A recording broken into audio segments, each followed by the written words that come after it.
साल की 365 रातों में से एक रात ऐसी आती है जब खुद प्रकृति इंसान को सोने की अनुमति नहीं देती।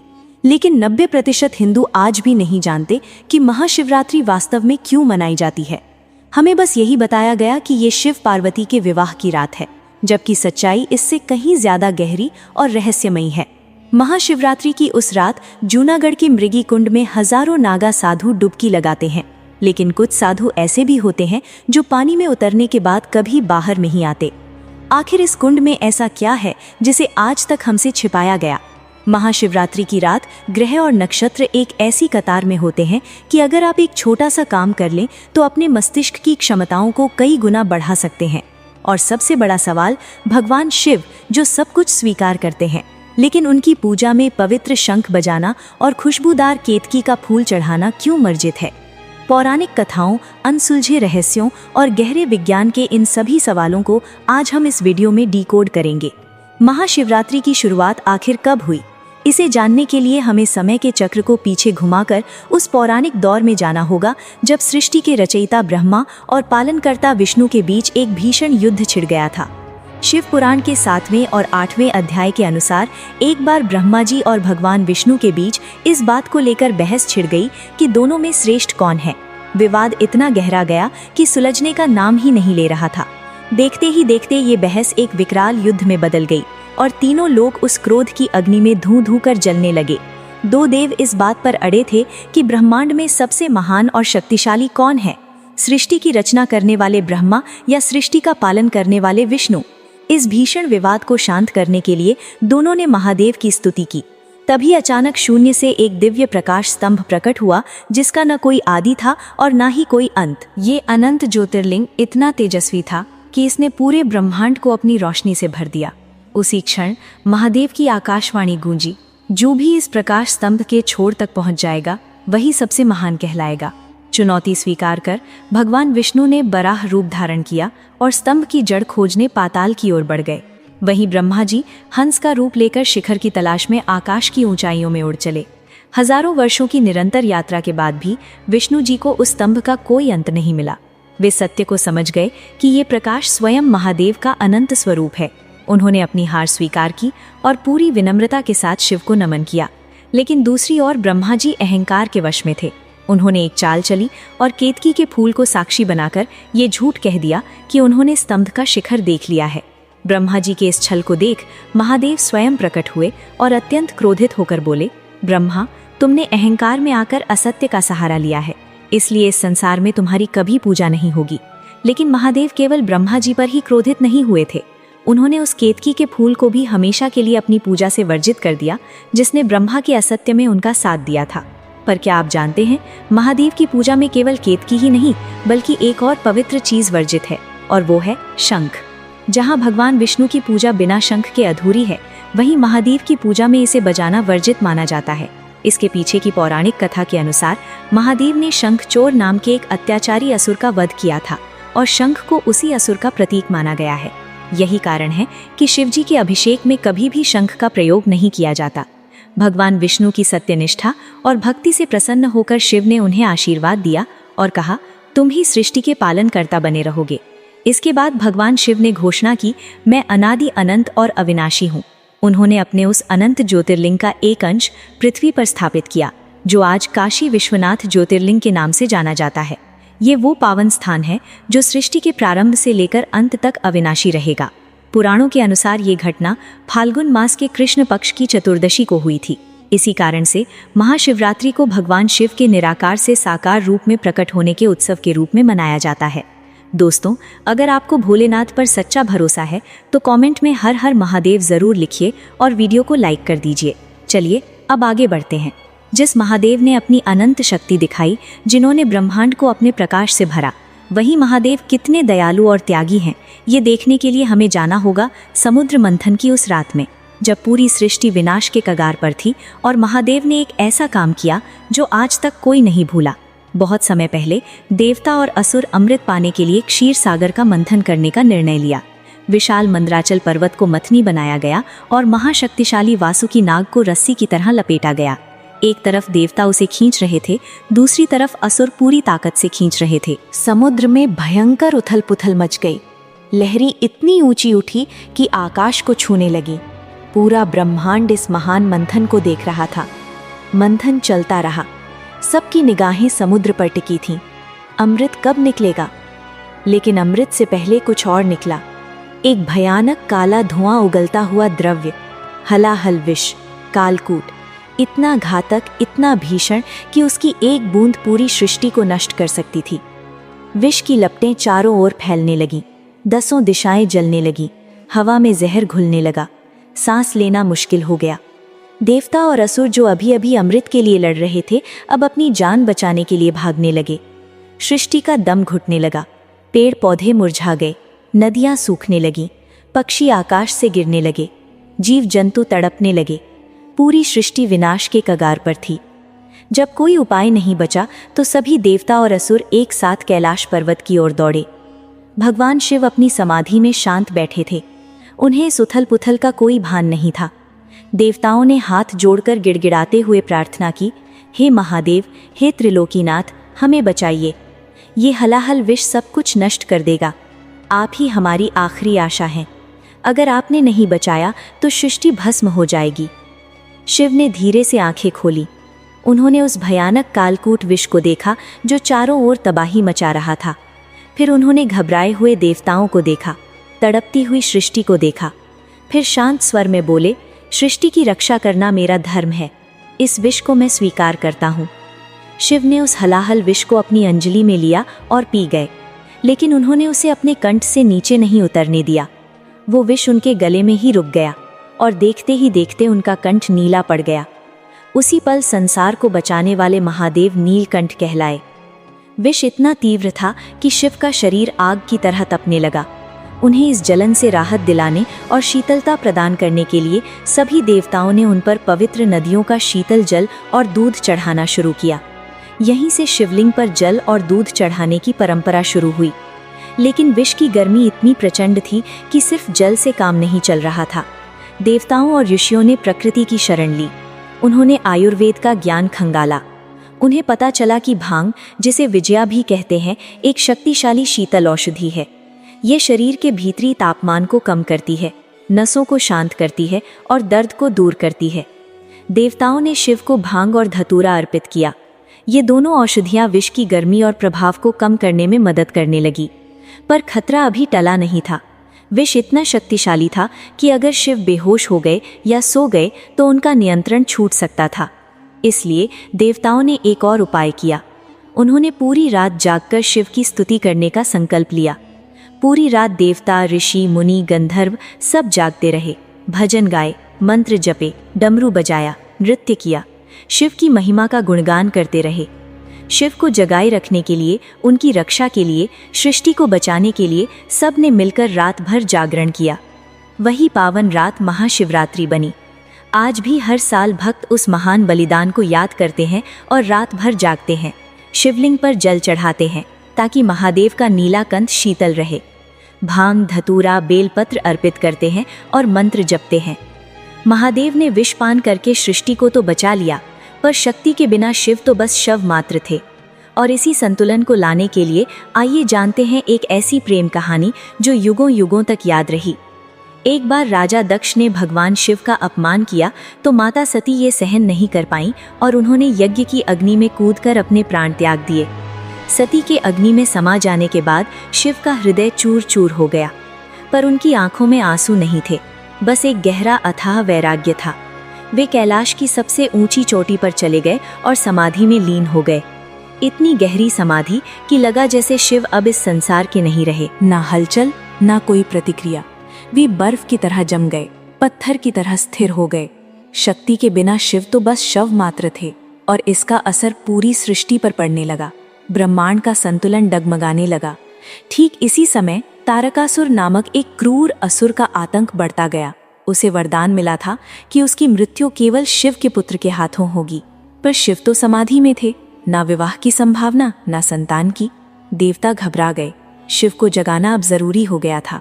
राजा हिमवान के घर देवी सती ने पार्वती के रूप में फिर से जन्म लिया। जब वे बड़ी हुईं तो नारद मुनि ने उन्हें बताया कि उनका जन्म का उद्देश्य शिव को पाना है। पार्वती ने अपना निर्णय कर लिया। उन्होंने महल का वैभव, रेशमी कपड़े और सोने के आभूषण सब त्याग दिया। वे उसी पर्वत पर पहुंच गईं जहां शिव समाधि में बैठे थे। उन्होंने शिव की सेवा शुरू की, फूल बिछाना, पूजा करना, मंत्र जपना, पर शिव की आंखें नहीं खुली। तब पार्वती ने वो रास्ता चुना जो शायद किसी ने पहले नहीं चुना था, घोर तपस्या। हजारों वर्षों तक उन्होंने केवल फल फूल खाए, फिर सैकड़ों वर्षों तक बस सूखे पत्ते चबाए, अंत में पत्ते भी छोड़ दिए। लोग उन्हें अपर्णा कहने लगे। कड़ाके की सर्दी में भी वे वहीं खड़ी रहीं, मूसलाधार बारिश में भी अडिग रहीं, तपती धूप में भी टस से मस नहीं हुई। उनकी तपस्या की ऊर्जा इतनी प्रचंड हो गई कि कैलाश की बर्फ पिघलने लगी, तीनों लोग कांपने लगे। आखिरकार पार्वती के इस अद्भुत तप ने शिव की समाधि भंग कर दी। पर वैरागी शिव आसानी से मानने वाले कहाँ थे। वे पार्वती के प्रेम को परखना चाहते थे कि ये सच्चा है या बस मोह मात्र। शिव ने एक बूढ़े जज्जर ब्राह्मण का रूप धारण किया और पार्वती के पास पहुंचे। कमजोर आवाज में बोले, हे देवी, तुम इतनी कोमल सुंदर हो, राजा की बेटी हो। तुम उस अवघड़, उस शमशान में रहने वाले सांप गले में लपेटने वाले, राख मलने वाले शिव के लिए क्यों ये कठोर तप कर रही हो? उसके पास न घर है, न ठिकाना, न धन दौलत। लोग उसे अमंगल मानते हैं। ये सुनते ही पार्वती के नेत्र लाल हो गए। उनकी आंखों में आंसू थे, पर उसमें क्रोध की अग्नि भी दहक रही थी। वे बोली, मूर्ख ब्राह्मण, तुम्हें शर्म आनी चाहिए। तुम केवल बाहरी आवरण देखते हो। जो पूरे जगत का स्वामी है, उसे धन की क्या जरूरत? जो स्वयं मंगल का स्रोत है, जिससे सारी सृष्टि मंगलमय है, उसका वेश भला अमंगल कैसे हो सकता है? मैं तो शिव के अलावा किसी और की हो ही नहीं सकती। ये मेरा अटल निश्चय है। पार्वती का ये अडिग प्रेम, ये दृढ़ निष्ठा देखकर शिव प्रसन्न हो गए। वे तुरंत अपने असली रूप में प्रकट हुए। मुस्कुराते हुए बोले, हे पार्वती, आज से तुम्हारी तपस्या ने मुझे जीत लिया है। मैं तुम्हारा हूँ। विवाह का दिन तय हुआ। राजा हिमवान ने अपनी लाडली बेटी के लिए भव्य तैयारी की थी, पर दूल्हा कोई साधारण राजकुमार तो था नहीं। शिव की बारात निकली। आगे आगे देवता चल रहे थे, बीच में ऋषि मुनि, पर असली मजा तो पीछे था। शिव के गण, भूत प्रेत, पिशाच, डाकिनी, शाकिनी, वेताल सब नाचते गाते ढोल बजाते चले आ रहे थे। और बीच में थे स्वयं शिव, नंदी पर सवार, शरीर पर ताजी भस्म, गले में बांसुकी नाग, हाथ में डमरू और त्रिशूल, चेहरे पर तीसरा नेत्र, जटाओं में गंगा लहरा रही थी। जब ये अद्भुत बारात हिमालय के राजमहल के दरवाजे पर पहुंची तो नगर में अफरा तफरी मच गई। लोग डर कर भागने लगे।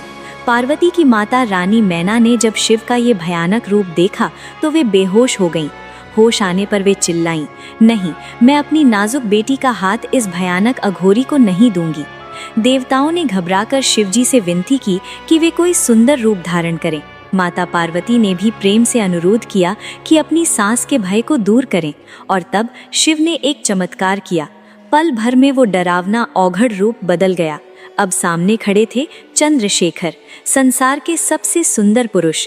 भस्म की जगह चंदन का लेप, सांपों की जगह रत्न जड़ित हार और कुंडल, बाघ की खाल की जगह रेशमी पीतांबर, मुकुट पर चंद्रमा शोभायमान। उनकी सुंदरता ऐसी थी कि करोड़ों कामदेव भीखे पड़ जाएं। रानी मैना सहित पूरा नगर मंत्र मुग्ध होकर उन्हें देखता रह गया। वैदिक मंत्रों की गूंज के बीच अग्नि के सामने शिव और पार्वती का विवाह संपन्न हुआ। दो आत्माएं एक हुईं, शक्ति और शिव का मिलन हुआ, सृष्टि का संतुलन फिर से स्थापित हुआ। वो दिन था फाल्गुन मास के कृष्ण पक्ष की त्रयोदशी की रात और चतुर्दशी का दिन, और वही दिन कहलाया महाशिवरात्रि। दोस्तों, आगे बढ़ने से पहले इस वीडियो को एक लाइक करके चैनल को सब्सक्राइब ज़रूर कर लीजिए, क्योंकि ये आपके लिए सिर्फ 1 सेकंड का काम है, लेकिन इससे हमारी टीम को बहुत बड़ा सपोर्ट मिलता है।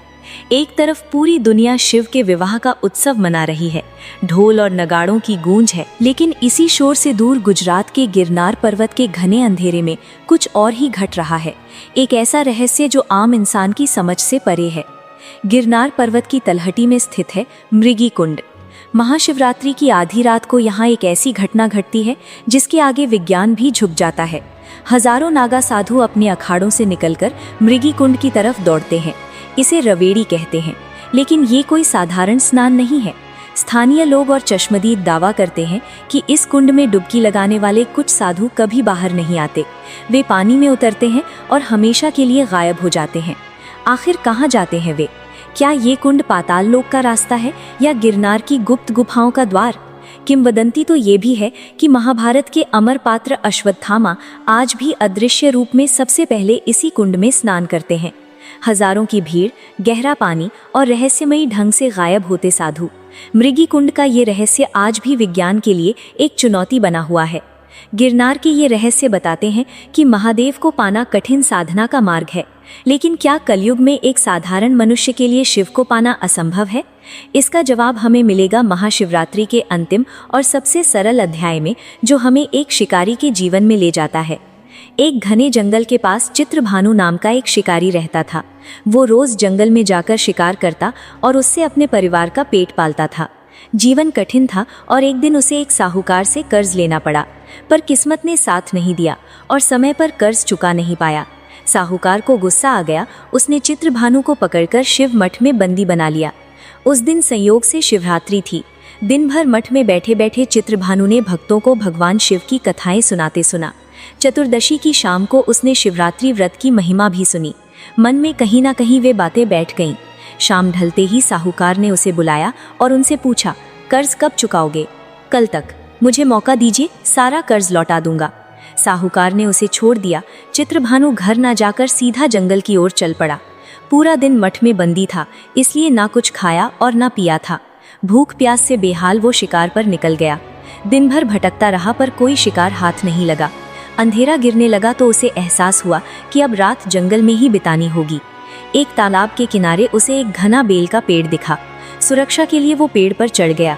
उसे क्या पता था कि ठीक उस पेड़ के नीचे एक शिवलिंग था जो सूखे बेलपत्रों से ढका हुआ था।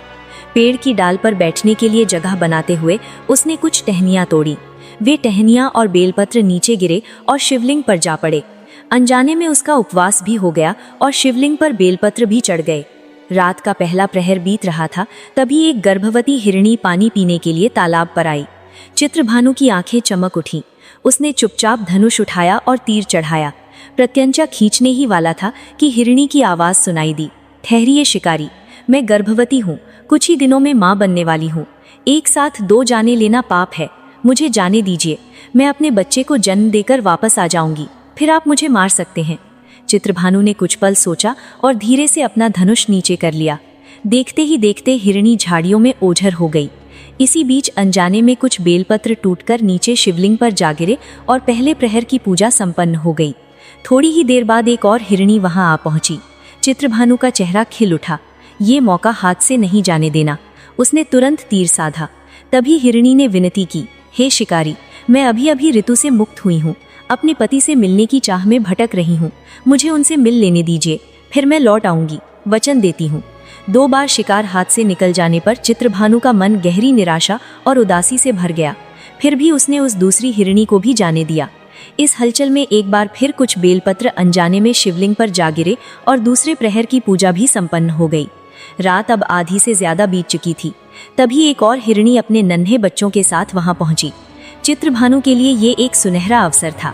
उसने तुरंत तीर चढ़ाया और निशाना साधा, लेकिन तभी हिरणी की करुण पुकार ने उसे फिर से रोक दिया। हे शिकारी, इन मासूम बच्चों को इनके पिता को सौंप आने दीजिए, मैं वचन देती हूँ। चित्रभानु झल्ला उठा, मैं इतना मूर्ख नहीं हूँ।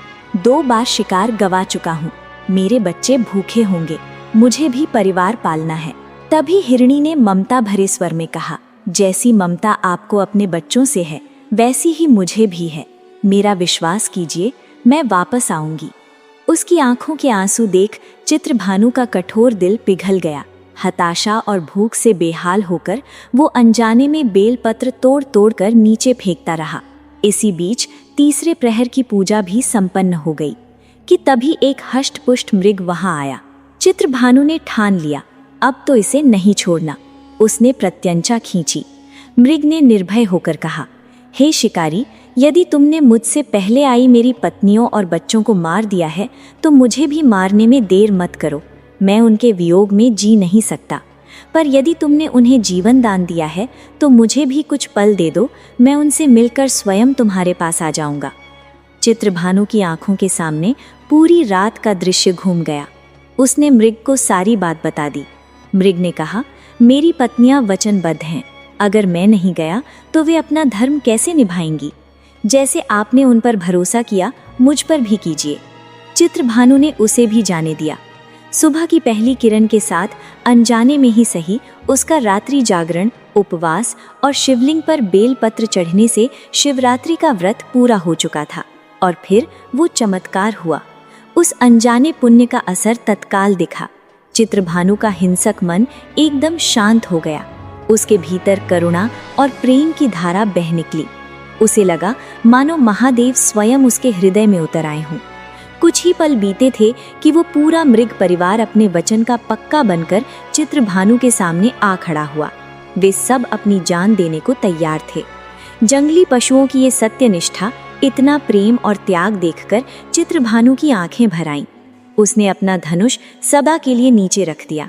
जाओ, तुम सब जाओ, मैं अब किसी जीव की हत्या नहीं करूंगा। उसने पूरे परिवार को जीवन दान दे दिया। अनजाने में किए गए इस शिवरात्रि व्रत ने एक शिकारी को मोक्ष का अधिकारी बना दिया और अंत में उसे शिवलोक प्राप्त हुआ। इसीलिए कहते हैं भगवान शिव की कृपा अपार है। जाने अनजाने सच्चे मन से की गई पूजा कभी व्यर्थ नहीं जाती। तो दोस्तों, ये था महाशिवरात्रि मनाने का असली कारण और भगवान शिव से जुड़े कुछ अद्भुत रहस्य। आपको ये वीडियो कैसा लगा, कमेंट करके ज़रूर बताइए। ऐसी ही रोचक और ज्ञानवर्धक वीडियो देखने के लिए चैनल को सब्सक्राइब करना ना भूलें। मिलते हैं एक नए विषय के साथ, तब तक के लिए धन्यवाद। जय हिंद, जय भारत।